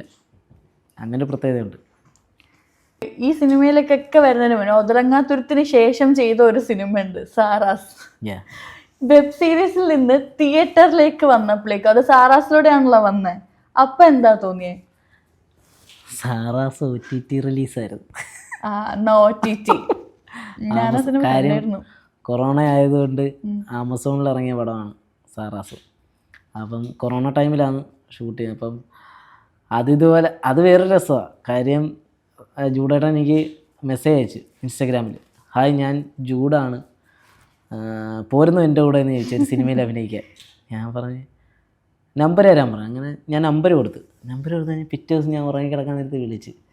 ഞാനത് വിശ്വസിച്ചില്ല. കാര്യം എന്ന് വെച്ച് കഴിഞ്ഞാൽ ഫേക്ക് ഐഡിയ ഒക്കെ ഉള്ളതാണല്ലോ, നമുക്ക് അറിയത്തില്ലല്ലോ ആരാണ് എന്താണെന്ന്. അങ്ങനെ പിറ്റേ ദിവസം രാവിലെ ഞാൻ ഉറങ്ങി കിടക്കാൻ നേരത്ത് വിളിച്ചിട്ട് പറഞ്ഞു, ഹലോ, ആ ഹലോ, ഞാൻ ജൂഡാണ്. ആരാ? ഞാൻ ജൂഡാണ്, സിനിമയിൽ അഭിനയിക്കുന്ന കാര്യം പറ. ആ ഞാൻ അമ്പുജിയുടെ അടുത്തൊന്ന് ചോദിക്കട്ടെ, ഞാനൊന്ന് ആലോചിക്കട്ടെ എന്ന് പറഞ്ഞു. ശരി. കാര്യം എൻ്റെ ഇതെന്ന് വെച്ച് കഴിഞ്ഞാൽ നമ്മുടെ കൂട്ടുകാരെല്ലാം പറ്റിക്കുന്ന അമ്മമാർ ഭയങ്കര വിധന്മാരാ. അപ്പോൾ അങ്ങനെയുള്ള കോളാണെന്നും പറഞ്ഞ് ഞാനിരുന്നു. ശരിക്കും അങ്ങനെ എന്തെങ്കിലും കോൾ വന്നിട്ടുണ്ടോ ഈ ഫിലിമിന്റെ ഇതാന്ന് പറഞ്ഞിട്ട്? ഇഷ്ടം പോലെ വിളിച്ചിട്ടുണ്ട്. പക്ഷേ അത് നമ്മുടെ കൂട്ടുകാർ തന്നെ. അവൻ ഇതുപോലെ വിളിച്ചിട്ട് അപ്പം ജൂഡേട്ടനാണ് ഇങ്ങനെ എന്നെ ആദ്യം വിളിക്കുന്നത് സിനിമയിലേക്ക്. അപ്പോൾ ആ കോള് കഴിഞ്ഞിട്ട് പിന്നെ ഞാൻ കുറേ കാലം ഇങ്ങനെ ജൂഡേട്ടനോട് ഞാൻ ചോദിച്ചു, വിളിയൊന്നും വരുന്നില്ല. ഞാനങ്ങനെ ജൂഡേട്ടനോട് അങ്ങോട്ട് ചോദിച്ചു, ജൂഡേട്ടൻ സാറേ എന്താണ് അന്ന്, അല്ല നീ ആരോടോ ചോദിക്കണമെന്ന് പറഞ്ഞില്ല, ഞാനപ്പോൾ അതിന് പകരം വേറെ ആളെ കാസ്റ്റ് ചെയ്തെന്ന് പറഞ്ഞു. ഞാൻ അയ്യോ, ഞാൻ പറഞ്ഞു ഇല്ല സാറേ ഞാൻ വരാമെന്ന് പറഞ്ഞു. ആണോ നീ വരുമോ? ഞാൻ പറയാം എനിക്കും നീ വരുന്നതാണ് ഇഷ്ടം, ഓക്കെ ആണെന്ന് ചോദിച്ചു. ഞാൻ പറയാം ഓക്കെ ആണ്. എന്നാ വാ പ്രൊഡക്ഷനിൽ നിന്ന് വിളിക്കുന്നത് പറഞ്ഞു. അങ്ങനെയാണ് വന്ന് ഫസ്റ്റ് ഷോട്ട്, സാറാസിൻ്റെ ഫസ്റ്റ് ഷോട്ട്. അപ്പം ഞാൻ അവിടെ ചെന്നപ്പോഴത്തേക്കും ആദ്യമായിട്ടാണ് ജൂഡേട്ടനെ കാണുന്നത്. അപ്പം എനിക്ക് ടെൻഷൻ ഉണ്ട്, ഈ ഹൈറ്റ് ഇല്ലാത്തതുകൊണ്ടുള്ള പ്രശ്നം. കാര്യം സ്ക്രീനിൽ വലുതായിട്ട് തോന്നിയിട്ട് അങ്ങനെ നേരിട്ട് കാണുമ്പോഴത്തേക്കും. അപ്പം ഞാനും മറ്റേ ഉതളങ്ങാത്തതിൻ്റെ കൂടെ ജയേഷുമായിട്ടാണ് പോകുന്നത്. ആ ലൊക്കേഷൻ ചെന്നിട്ട് അപ്പോൾ ജയേഷ് കിടന്ന് ഉറങ്ങുക. അപ്പോൾ രാവിലെ 8 മണിക്ക് റെഡിയാകാൻ പറഞ്ഞു. റൂമിൽ ഞാൻ റെഡി ആയിട്ടിരിക്കുക. അപ്പം എൻ്റെ ടെൻഷൻ ഇതാണ്, ഹൈറ്റ് ഇല്ലെങ്കിൽ എടുക്കുമോ, അവർ തിരിച്ചു പറഞ്ഞു വിടുമോ എന്നുള്ള രീതി. എന്നിട്ട് ഞാൻ ഷൂവിൻ്റെ അകത്ത് പേപ്പർ അടിച്ച് കയറ്റി, പേപ്പറൊക്കെ ഇടിച്ച് കയറ്റി കണ്ണാടിയുടെ മുമ്പിലൊക്കെ ഇങ്ങനെ നോക്കി. കുഴപ്പമില്ല. പക്ഷെ എന്നിട്ട് ഞാൻ വിചാരിച്ച് എന്തിനാ വെറുതെ ഇനിയിപ്പം. എന്നിട്ട് ഞാൻ പേപ്പർ ചുറ്റി മൂലക്കയറി എന്നിട്ട് ഷൂ ഇട്ടുകൊണ്ട് തിരിച്ചു വന്നു. അപ്പോൾ എൻ്റെ ടെൻഷൻ ഇതാണ്. അപ്പം അസിസ്റ്റൻറ്റ് ഡയറക്ടർ വന്നിട്ട് പറഞ്ഞ് ജൂഡ് സാർ വന്നിട്ടുണ്ട്, വാ കാണാമെന്ന് പറഞ്ഞു. അങ്ങനെ ഞാൻ ചെല്ലുമ്പോഴെല്ലാം ടെൻഷൻ ഇതാ, ദൈവമേ എന്നെ തിരിച്ച് പറഞ്ഞു വിടുക ലുക്ക് കണ്ടിട്ട്. ഇങ്ങനെ ചെന്നപ്പോഴത്തേക്ക് മൊത്തേ കണ്ടോ ഞാൻ പറ ഹലോ അന്ന വന്നു കഴിഞ്ഞാൽ നമുക്ക് ടേക്കോ, നീ റെഡിയല്ലേ? ഞാൻ പറഞ്ഞാൽ റെഡിയാന്ന് പറഞ്ഞു. അപ്പോൾ ഫ്രീ ആയി, മൈൻഡ് ഓക്കെ പോയി തിരിച്ച് ചെന്നു. അപ്പം ജയേഷിൻ്റെ അടുത്ത് ചോദിച്ചു, ഇതെന്താ പേപ്പർ ഇവിടെ ചുരുണ്ട് കിടക്കുന്നു? ഞാൻ പറഞ്ഞില്ല, അത് ഞാൻ ചെറിയൊരു പണി ചെയ്ത് നോക്കിയതാണ്, പാളിപ്പോയതെന്ന് പറഞ്ഞു. അങ്ങനെയാണ് ജൂഡേട്ടൻ. പിന്നെ ഡബ്ബ് കഴിഞ്ഞപ്പോൾ ജൂഡേട്ടൻ എൻ്റെ ഫോട്ടോ എടുത്തിട്ട് ഫേസ്ബുക്കിൽ പോസ്റ്റ് ചെയ്തായിരുന്നു. അന്ന് ജൂഡേട്ടൻ പറഞ്ഞായിരുന്നു മലയാള സിനിമയ്ക്ക് ഇവന് എന്തോ ആവശ്യമുണ്ട് എന്നും പറഞ്ഞൊരു പോസ്റ്റ് ഇട്ടായിരുന്നു. അതെല്ലാവരും അത് അത്യാവശ്യം വൈറലായിരുന്നു. അപ്പോൾ അങ്ങനെ എൻ്റെ ഫസ്റ്റ് എൻട്രി സാറാസിന് ജൂഡേട്ടനാണ് സിനിമയിലേക്ക് കൊണ്ടുവരുന്നത്. ഈ ഇപ്പം സിനിമയിൽ ക്യാരക്ടേഴ്സിനെ ചൂസ് ചെയ്യുന്നത് സ്ക്രിപ്റ്റ് കേട്ടിട്ടാണോ അതോ കഥ വരുന്നതനുസരിച്ചിട്ട് എടുക്കുകയാണോ? സിനിമയൊന്നും ഇല്ലാതിരിക്കുമ്പോൾ ഏത് പടം വരുന്നു പോയി ചെയ്യുക, അത്രയേ ഉള്ളൂ. അല്ലാണ്ട് പ്രത്യേക അല്ല, ചെയ്യും. അതിങ്ങനെ സിനിമയ്ക്ക് നമ്മുടെ ക്യാരക്ടർ കൊണ്ടുള്ള എന്താണ് നമ്മുടെ ക്യാരക്ടറിന് ചെയ്യാൻ പറ്റുന്നത്, അതിൻ്റെ ക്യാരക്ടറിൻ്റെ വാല്യൂ എന്താണെന്ന് നോക്കിയിട്ട് ചെയ്യും. അപ്പോൾ ചെറിയ ക്യാരക്ടർ ഇപ്പോൾ തുടരുവാണെങ്കിൽ പോലും ആ ക്യാരക്ടറിനൊരു എന്താ പറയുക, പടത്തിനൊരു ചില സിറ്റുവേഷനിൽ മാറ്റി കളയുന്നുണ്ട് ആ ക്യാരക്ടർ. അപ്പം അങ്ങനത്തെ ക്യാരക്ടർ നമ്മൾ നോക്കും. കാര്യം ഒരു സിനിമയിൽ നമ്മുടെ കഥാപാത്രത്തിന് എന്ത് ചെയ്യാൻ പറ്റും, നമ്മുടെ കഥാപാത്രം ആ സിനിമയിൽ എന്ത് ചെയ്യുന്നു എന്നുള്ളത്. അല്ലാതെ സിനിമ സൈഡിൽ പോയി നിൽക്കുക എന്നുള്ളൊരു പരിപാടി മാറ്റി നിർത്തിയിട്ട് നമ്മുടെ സിനിമയ്ക്ക് എന്താണ് നമ്മളെ കൊണ്ട് ചെയ്യാൻ പറ്റുന്നത്, അല്ലെങ്കിൽ ത്രൂ ഔട്ടാണെങ്കിൽ അങ്ങനെ എടുക്കുക, അല്ലെങ്കിൽ ചെറിയ ചെറിയ ക്യാരക്ടർ ആണെങ്കിൽ ആ പടത്തിനുള്ള ഇമ്പോർട്ടൻസ്, ആ ക്യാരക്ടറിൻ്റെ ഇമ്പോർട്ടൻസ് വെച്ചിട്ട് കഥയൊക്കെ കേട്ടിട്ടാണ് ചെയ്യുന്നത്. ചെറിയ പടമാണെങ്കിൽ ഞാനിങ്ങനെ ഫുൾ കഥ കേൾക്കാറില്ല. ചെറിയ റോളാണെങ്കിൽ ക്യാരക്ടറിൻ്റെ ഇതേ കേൾക്കാറുള്ളൂ. അല്ലാതെ ത്രൂ ഔട്ട് വരുമ്പം കഥയൊക്കെ കേട്ടിട്ടാണ്. ഈ മൂവി ഫീൽഡിൽ എത്തിയിട്ട് ചെയ്യാൻ പറ്റണം എന്നിങ്ങനെ ഭയങ്കര ആഗ്രഹമുള്ള ഒരു കാര്യം, ഫൈറ്റ് സീൻ ചെയ്യണമെന്ന് ആഗ്രഹമുണ്ട്. പറ്റത്തില്ല, എന്തായാലും ഒരാഗ്രഹം ഉണ്ടല്ലോ, നമുക്കൊരാഗ്രഹം കാണുമല്ലോ. ഫൈറ്റ് ചെയ്യണമെന്ന് ഭയങ്കര ഇഷ്ടം, ഫൈറ്റ് ചെയ്യാൻ ഭയങ്കര ഇഷ്ടമാണ്. ഇനി അങ്ങോട്ട് കൂടുതൽ ചെയ്യാൻ ആഗ്രഹിക്കുന്ന കുറച്ച് സീൻ ഫൈറ്റിംഗ് ഉള്ള സീൻസ് ചെയ്യാമെന്നാണോ? അല്ല, ഇതുവരെ ഞാൻ അങ്ങനെ ചെയ്തിട്ടില്ല. ഇപ്പം നമ്മൾ ഒരു സാധനം സ്ഥിരമായിട്ട് ചെയ്യുമ്പോൾ നമുക്ക് എന്തായാലും മാറി ചിന്തിക്കുമല്ലോ, എന്തെങ്കിലും ഒരെണ്ണം പുതുതായിട്ട് ചെയ്യണമെന്ന്. അങ്ങനെ തോന്നി. ഡാൻസ്, രോമാഞ്ചത്തിൽ ഡാൻസ് കളിച്ചു. പിന്നെ ഇനിയിപ്പം ഫൈറ്റിംഗ് പരിപാടി, ഫൈറ്റ് ചെയ്യണമെന്നാണ്. ഇപ്പൊ ഇത്രയും അങ്ങനെ വലിയ പറന്നിടിയൊന്നുമല്ല, നമ്മളെ കൊണ്ടാവുന്ന രീതിയിൽ, നമ്മളെ കൊണ്ടാവുന്ന രീതിയിൽ, അതെ, പറ്റുന്ന രീതിയിൽ തള്ളിയിടുക, കാലെ പിടിച്ച് വരിക, അങ്ങനത്തെ പരിപാടി. ഒതളങ്ങാതുരത്തിലേക്ക് വെബ് സീരീസ് ചെയ്യുന്ന അതിലേക്ക് എങ്ങനെയാ എത്തിയ? ഇതിന് മുന്നേ കോളേജിൽ പഠിച്ചപ്പോൾ എന്തെങ്കിലും മിമിക്രി അങ്ങനെ എന്തെങ്കിലുമൊക്കെ ചെയ്തിട്ടുണ്ടായിരുന്നു? പിന്നെ ഒന്നും ചെയ്തിട്ടില്ല. അമ്പുജി ഇതിനു മുമ്പ് ഒരു ഷോർട്ട് ഫിലിം ചെയ്യാൻ വേണ്ടിയിട്ട്, എൻ്റെ കടപ്പുറമാണ് എൻ്റെ സ്ഥലം, അതായത് കടൽ തീരത്താണ്. അപ്പം അവിടെ അമ്പുജി ഒരു ലൊക്കേഷൻ നോക്കാൻ വന്നതാണ് ഷോർട്ട് ഫിലിമിൻ്റെ. അപ്പോൾ അതിലേക്കൂടെ ബൈക്കിൽ ഞാനിങ്ങനെ പോയി നോക്കിയപ്പോഴത്തേക്കും പുള്ളിക്ക് ലുക്ക് കണ്ട് പുള്ളി വർക്കായിട്ട് നമ്മളൊരു ചേട്ടച്ചാരുണ്ട്, അപ്പം അജീഷ് എന്ന് പറയുന്നത്. അപ്പോൾ പുള്ളിയുടെ അടുത്ത് ഇങ്ങനെ ചോദിച്ച്, അപ്പോൾ പുള്ളിയാണ് എൻ്റെ കാര്യങ്ങൾ പറഞ്ഞു കൊടുത്തത്. അങ്ങനെ ലുക്ക് കണ്ടിട്ട് അമ്പുജി ആ ഷോർട്ട് ഫിലിമിലേക്ക് എന്നെ വിളിച്ചത്. പക്ഷേ എൻ്റെ അടുത്ത് പിന്നെ പറഞ്ഞ് മുടിയൊന്നും വെട്ടരുത്, കാരണം എനിക്ക് കുറച്ച് ഹെയറൊക്കെ ഉണ്ട്. അപ്പോൾ പറഞ്ഞ് മുടിയൊന്നും വെട്ടരുതെന്ന് പറഞ്ഞു. ഞാൻ പറഞ്ഞു ഇല്ല, ഓക്കെ, അപ്പോൾ ബ്രോ വിളിച്ചാൽ മതിയെന്ന് പറഞ്ഞു. ശരിയെന്ന് പറഞ്ഞു. പിന്നെ 3 മാസം കഴിഞ്ഞിട്ട് ആളുടെ ഒരു കോണ്ടാക്റ്റും ഇല്ല. വീട്ടിൽ നിന്നാണെ തള്ളയുടെ വായിരിക്കുന്നത് കേൾക്കാൻ തുടങ്ങി, മുടി വെട്ടടാ. ചോറ് തരാത്ത അവസ്ഥയായപ്പം ഞാൻ ദേഷിച്ച് പോയി മുടി വെട്ടി കഴിഞ്ഞിട്ട് ഒരു 1.5 വർഷം കഴിഞ്ഞപ്പോഴാണ് പിന്നീട് അമ്പുജിയുടെ മെസ്സേജ് വരുന്നത്. ബ്രോ, ഞാൻ അമ്പുജിയാണ്, അന്ന് നമ്മളൊരു ഷോർട്ട് ഫിലിമിൻ്റെ കാര്യം പറഞ്ഞില്ലേ, അന്ന് എനിക്കത് ചെയ്യാൻ പറ്റിയില്ല. ഇപ്പം ഞാനൊരു സാധനം പ്ലാൻ ചെയ്യുന്നുണ്ട്, കരിക്ക് പോലൊരു സാധനം പ്ലാൻ ചെയ്യുന്നുണ്ട്, ബ്രോ കൂടെ നിൽക്കാമെന്ന് ചോദിച്ചു. അപ്പോൾ ഞാൻ പറഞ്ഞു ഞാൻ ആലോചിക്കട്ടെ എന്ന് പറഞ്ഞു. ആദ്യം പറ്റിച്ചേ, ഇനി നമ്മളങ്ങനെ കിട്ടത്തില്ല പറ്റിക്കാൻ. അങ്ങനെ ഇരുന്നിട്ട് പിന്നെ ഞാൻ വിചാരിച്ച് ചിലപ്പോൾ ശരിയാണെങ്കിലോ, അല്ലെങ്കിൽ പറ്റിച്ചു പോയാൽ പിന്നെ തിരിച്ച് വരേണ്ട കാര്യമില്ലല്ലോ.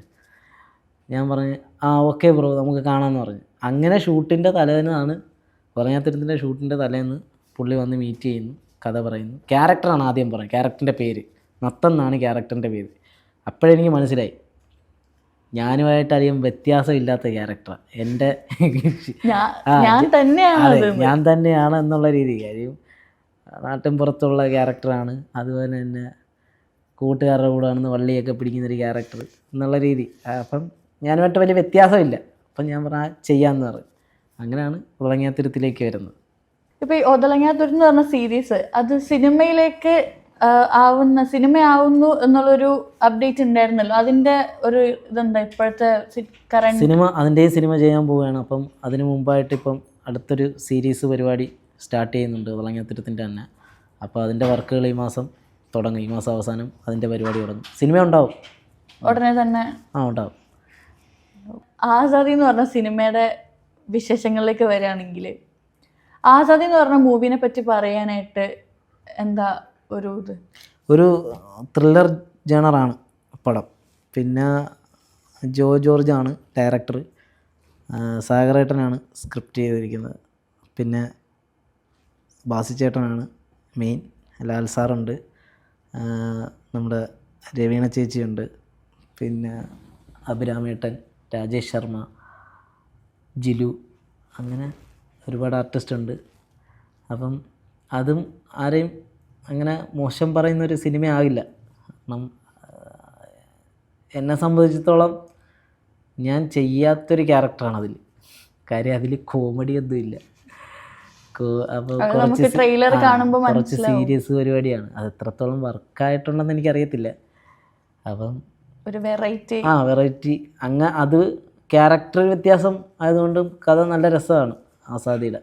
അപ്പം എല്ലാവർക്കും ഇഷ്ടപ്പെടും. ആസാദിയിലെ ക്യാരക്ടറിനെ പറ്റി പറയുകയാണെങ്കിൽ ജിനു എന്നാണ് ക്യാരക്ടറിൻ്റെ പേര്. അത് ഒരു മെഡിക്കൽ കോളേജിൽ എല്ലാ വർഷവും വരുന്നൊരു അന്തേവാസി എന്നുള്ള രീതിയാണ്. അപ്പോൾ കാരണം അമ്മയുടെ പ്രസവമായിട്ട് എല്ലാ വർഷവും വരും, അങ്ങനെ ഒരു ക്യാരക്ടറാണ്. പിന്നെ കുടുംബ പ്രാരാബ്ധമുള്ളൊരു ക്യാരക്ടറാണ് അത്. പക്ഷേ വലിയ ഡീറ്റെയിൽ ആയിട്ട് കാണിക്കുന്നില്ല, എന്നാലും പറയുന്നുണ്ട്. പിന്നെ ബാസിച്ചേട്ടൻ്റെ കൂടെ പുള്ളിക്കൊരു മിഷനിൽ സഹായിക്കുന്നു, അങ്ങനൊരു ക്യാരക്ടറാണ്. ശ്രീനാഥ് ഭാസിൻ്റെ കൂടെ വർക്ക് ചെയ്തപ്പോൾ ഉണ്ടായിരുന്ന ഒരു എക്സ്പീരിയൻസ്? ഫസ്റ്റ് ടൈം പുള്ളിക്കാരനായിട്ടുള്ള കോംബോ ഒരു നൈറ്റ് സീക്വൻസിലാണ് ഷൂട്ട് ചെയ്യുന്നത്. അപ്പം ഓവർനൈറ്റ് പോയിക്കൊണ്ടിരിക്കുകയാണ്, ഓപ്പോസിറ്റിൽ നിന്ന് പറയും. അപ്പം ആക്ഷൻ പറഞ്ഞ് അതുവരെ പുള്ളി ഫ്രീ മൈൻഡാണ്. നമ്മൾ നേരത്തെ ഇൻ്റർവ്യൂ തുടങ്ങുന്നതിന് നമ്മളിരുന്ന പോലെ അതുപോലെ തന്നെയാണ്. അങ്ങനെ ഇരുന്നിട്ട് ആക്ഷൻ പറഞ്ഞു കഴിയുമ്പോൾ ഒരു ചേഞ്ച് ഉണ്ട് പുള്ളിയുടെ ക്യാരക്ടർ. കാര്യം അതിൻ്റെ അകത്തെ ക്യാരക്ടർ എന്ന് വെച്ച് കഴിഞ്ഞാൽ ഇച്ചിരി മെച്വേർഡ് ആയിട്ടുള്ളൊരു പരിപാടിയാണ്. കാര്യം നിസ്സഹായനായുള്ള ഒരാൾ അയാളെ കൊണ്ട് ആ മിഷൻ ഏറ്റെടുത്ത് അയാൾക്ക് അത് ചെയ്യാൻ പറ്റും, എല്ലാ ഉത്തരവാദിത്വം വരുന്നൊരു ക്യാരക്ടറാണ്. അപ്പം കറക്റ്റ് ആക്ഷൻ പറഞ്ഞു കഴിയുമ്പോൾ പുള്ളി ആ ക്യാരക്ടർ അങ്ങ് പിടിക്കും, രഘു എന്ന് പറയുന്നൊരു ക്യാരക്ടർ. അപ്പോഴത്തേക്കും നമ്മളും തിരിച്ച് ആ ക്യാരക്ടേഴ്സായിട്ട് മാറിപ്പോവും. അങ്ങനെ ഒരു പ്രത്യേകതയുണ്ട്. ഇപ്പൊ ആസാദിന്റെ സ്ക്രിപ്റ്റ് കേട്ടപ്പം ഇതുവരെ ചെയ്തു വെച്ച ഫിലിംസിനേക്കാൾ ഒരു വെറൈറ്റി, ഒരു വേറൊരു ടൈപ്പ് ഓഫ് റോളാണല്ലോ ആസാദിൽ ചെയ്തേക്കുന്നത്. ആ ഒരു ക്യാരക്ടർ ചൂസ് ചെയ്യാൻ നേരത്തിൽ ആ ഒരു സ്ക്രിപ്റ്റ് കേട്ടപ്പോഴേക്കും എന്തായിരുന്നു ആ ഒരു ഇത് ചൂസ് ചെയ്യാനുള്ളതിൻ്റെ ഇത്? അത് സാഗറേട്ടൻ എൻ്റെ അടുത്ത് ആദ്യമേ തന്നെ പറഞ്ഞടാ, കോമഡി അല്ല ഇതിൽ ഒന്നാമത്തെ കാര്യം.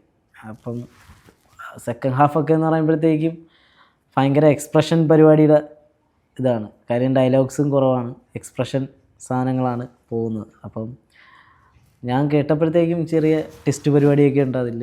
അപ്പോൾ അതിൻ്റെ ഒരു ആ ക്യാരക്ടർ നായകൻ സഹായിക്കുക, നായകൻ ഒറ്റയ്ക്ക് അത് ചെയ്യാൻ പറ്റില്ല, പക്ഷേ ആ നായകനെ സഹായിക്കുന്നത് ക്യാരക്ടറാണ്, സപ്പോർട്ടിങ് ഒരു ക്യാരക്ടറാണ്. അപ്പം അതുകൂടെ കേട്ടപ്പോഴത്തേക്കും രസമായിട്ട് തോന്നി, അങ്ങനെ ചെയ്തതാണ്. ഫിലിം ഇൻഡസ്ട്രിയിലുള്ള നമുക്ക് എപ്പോഴും അവൈലബിൾ ആയിട്ട് നമുക്കൊരു പ്രശ്നം വന്നു കഴിഞ്ഞാൽ നമുക്ക് വിളിക്കാം, അല്ലെങ്കിൽ നമുക്ക് പോകാൻ പറ്റുന്ന, ചെല്ലാൻ പറ്റുന്ന, എല്ലാം ഓപ്പണായിട്ട് ഷെയർ ചെയ്യാൻ പറ്റുന്ന ആ ഒരു ആൾ ഇപ്പം സിനിമയിലേക്ക് വന്നതിന് ശേഷം ഇപ്പം എല്ലാവരുമായിട്ട് അത്യാവശ്യം കമ്പനിയാണ്. ജോമോൻ, സിജു, സണ്ണി എല്ലാവരുമായിട്ടും ഞങ്ങൾ ആ ഒരു ടീമുമായിട്ട് ഇപ്പോഴും ഭയങ്കര കോണ്ടാക്റ്റാണ്. പിന്നെ ഒരു ജ്യേഷ്ഠ തുല്യനുള്ളൊരു പരിപാടി രണ്ടുപേരും, അമലേട്ടനും സലാമുക്കയും.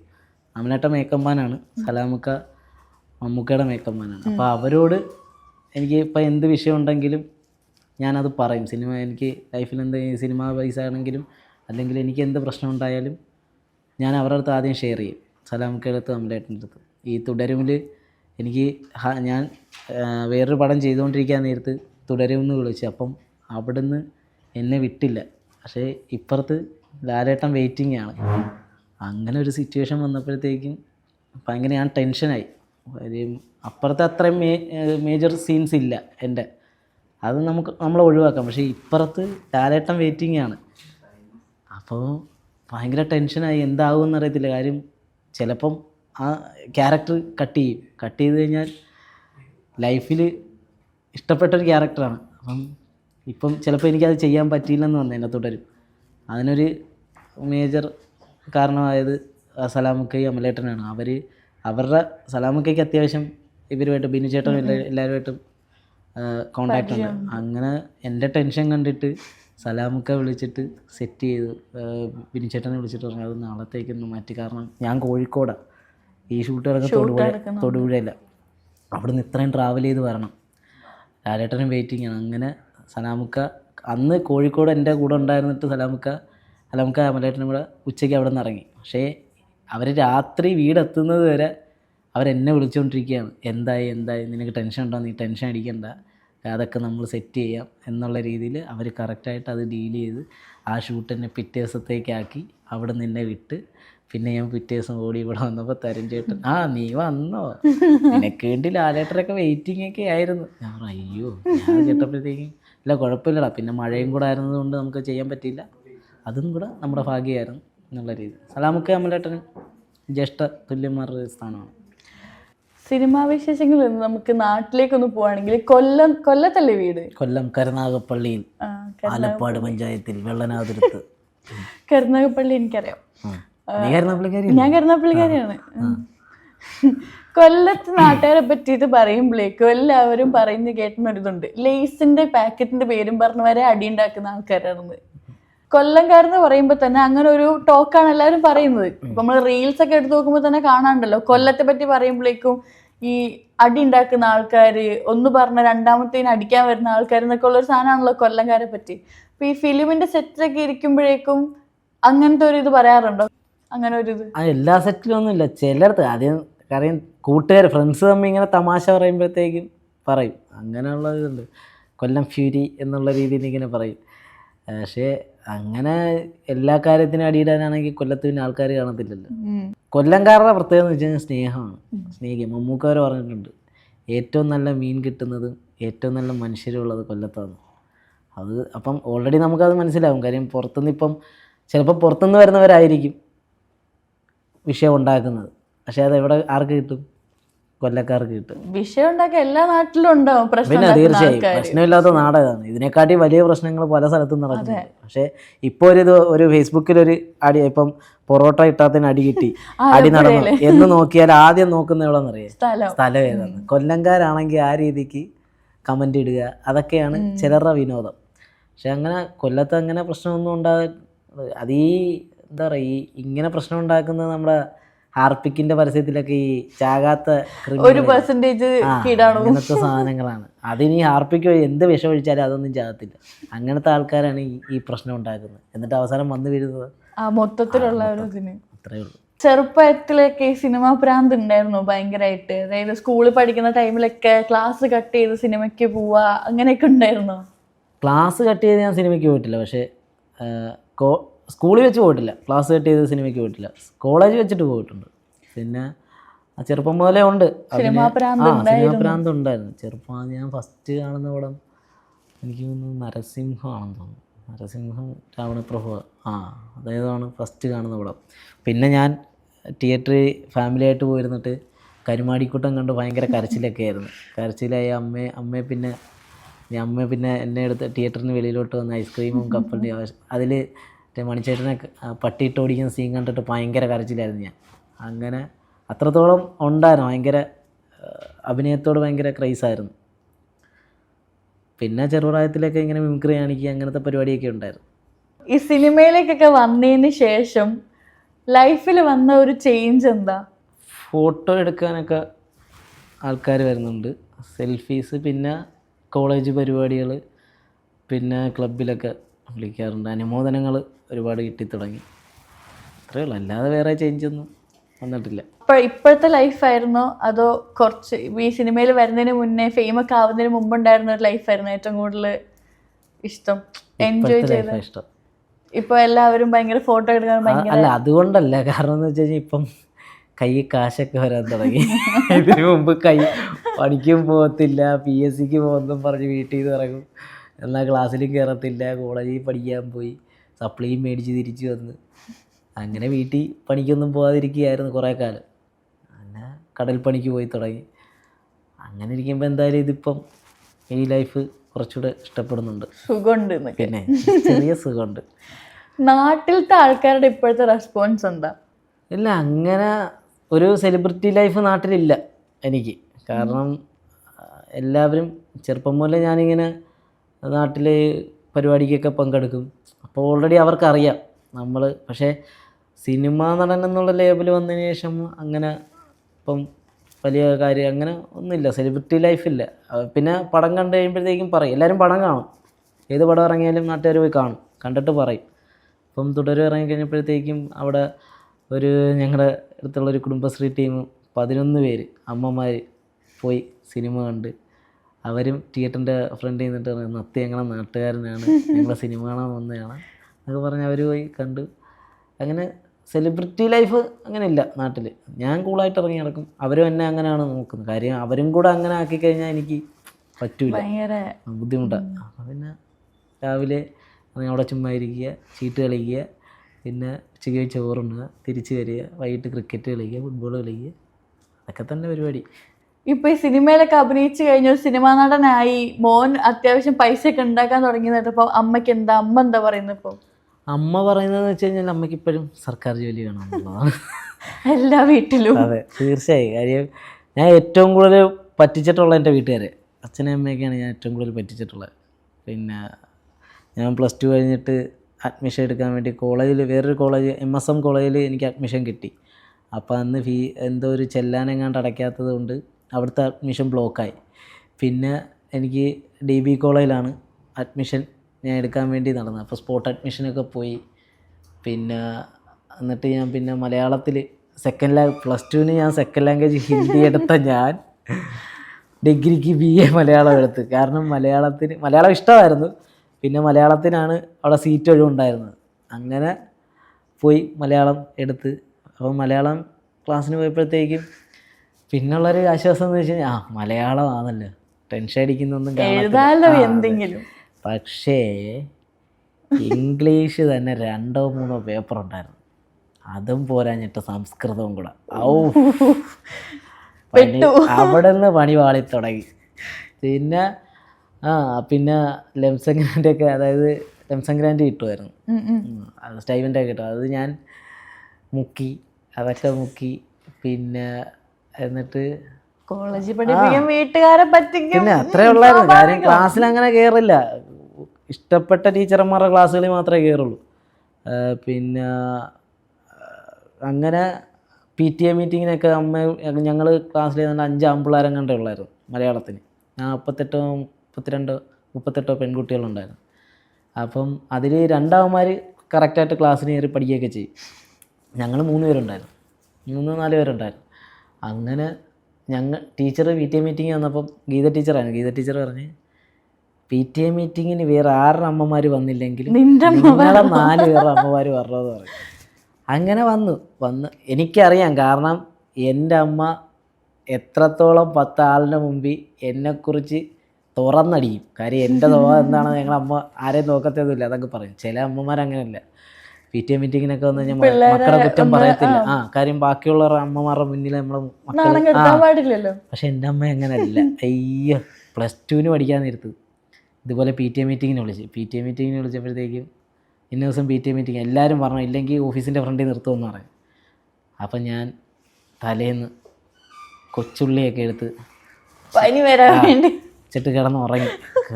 പിറ്റേ ദിവസം PTA മീറ്റിംഗാണ്. കാര്യം അമ്മയായിട്ട് പോയാൽ ഞാൻ നാണം കെടും ഉറപ്പാണ്. അങ്ങനെ ഞാൻ അമ്മയെ മാത്രം വിട്ടു, പനിയെന്നും പറഞ്ഞ് കിടന്ന്. അമ്മ കറക്റ്റായിട്ട് PTA മീറ്റിങ്ങിന് പോയിട്ട് തിരിച്ചു വന്നു. ഈ കൊച്ചുള്ളിയൊക്കെ വർക്കായോ? വർക്കായി. പിന്നെ ഉള്ളി പേടിയുള്ളത് കൊണ്ടായിരിക്കും അത് വർക്കായത്. അങ്ങനെ പിറ്റേ ദിവസം അമ്മ PTA മീറ്റിങ്ങിന് പോയിട്ട് തിരിച്ചു വന്ന് അപ്പോൾ എനിക്ക് നല്ല ടെൻഷനുണ്ട്. അമ്മ പോയിട്ട് വരുന്നവരെ ടെൻഷനുണ്ട്, എന്തൊക്കെ പറഞ്ഞ് കാണുമെന്ന്. അങ്ങനെ അമ്മ ഒന്നും പറഞ്ഞില്ല. അമ്മ എൻ്റെ അടുത്ത് അങ്ങനെ വലുതായിട്ടൊന്നും വേണ്ടിയില്ല. പിറ്റേ ദിവസം ഞാൻ ക്ലാസ്സിൽ ചെന്നപ്പം കൂട്ടുകാർ വന്നിട്ട് പറഞ്ഞു, അമ്മ അടിപൊളിയാണല്ലോ എന്ന് പറഞ്ഞു. ഞാൻ വിചാരിച്ച് എന്നെക്കുറിച്ച് അങ്ങനെ നല്ലത് പറയാൻ ചാൻസ് ഇല്ലല്ലേ, പിന്നെന്താ. ഞാൻ പറഞ്ഞു എന്നെക്കുറിച്ച് നല്ലതാണെന്ന് പറഞ്ഞു. നിന്നെക്കുറിച്ച് നല്ലത് പറഞ്ഞിട്ടേ ഇല്ല, പറയേണ്ടതെല്ലാം അതുപോലെ പറഞ്ഞിട്ടുണ്ടെന്ന് പറയും. അങ്ങനെ ടീച്ചർമാർക്കെല്ലാം പിന്നെ അമ്മയോട് ഭയങ്കര ഇഷ്ടമായി. അതുപോലെ തന്നെ അങ്ങനെ ഇപ്പം സിനിമ എന്ന് പറഞ്ഞപ്പോഴത്തേക്കും സിനിമ നടനായെങ്കിൽ പോലും സത്യമായി ഇപ്പം തുടരും ഇതുവരെ അമ്മയും അച്ഛനും കണ്ടിട്ടില്ല. ഇതുവരെ കാര്യം ടിക്കറ്റ് കിട്ടുന്നില്ല. എൻ്റെ അനിയൻ അവിടെ ഒരു മൈ സിനിമാസിൻ്റെ സ്റ്റാഫാണ് അവൻ, അവിടെ ഒരു മാളിൽ. അവൻ്റെ അടുത്ത് പറയുമ്പോഴത്തേക്കും അവൻ പറയും അവിടെ ടിക്കറ്റ് ഒന്നുമില്ല, ഭയങ്കര ഫുള്ളാന്ന് പറയും. അപ്പോൾ എൻ്റെ അടുത്ത് ഞാൻ പിന്നെ വിചാരിച്ച് തിരക്കൊക്കെ കഴിഞ്ഞിട്ട് കൊണ്ടുപോയി കാണിക്കാമെന്നുള്ള രീതിയിലായിരുന്നു. പക്ഷേ അപ്പോഴത്തേക്ക് ആസാദിയുടെ പ്രൊമോഷനൊക്കെ ആയിട്ട് ഞാനിങ്ങനെ വന്ന് കാണിക്കും. നാളെയോ മറ്റന്നാളോ ഇനിയിപ്പം അമ്മയും അച്ഛനെയൊക്കെ കൊണ്ട് കാണിക്കണം.